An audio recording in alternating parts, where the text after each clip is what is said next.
Hey guys, Tim Lerch here.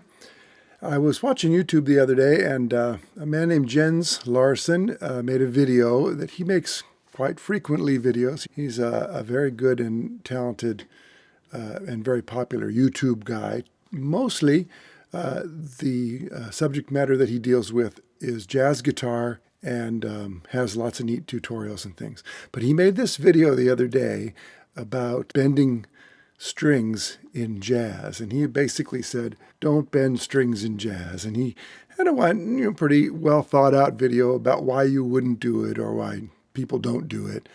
And, some of his reasons were, I think, appropriate, and some might have missed the mark a little bit.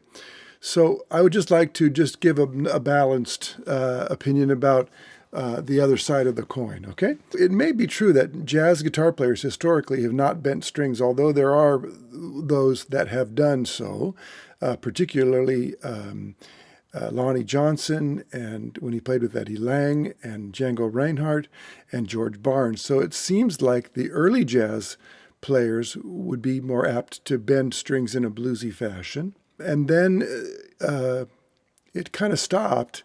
I think it's because many of the jazz guitar players were playing with heavier strings, and bending on heavier strings is a little difficult.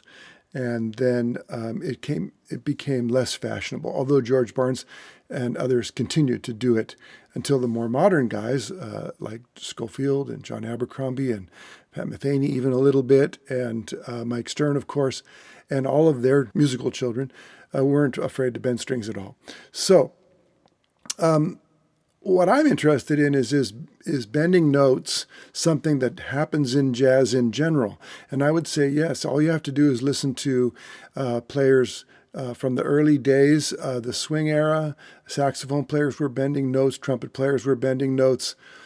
Johnny Hodges would bend notes, minor third up. All sorts of things like that were going on. Miles Davis very famously bent notes.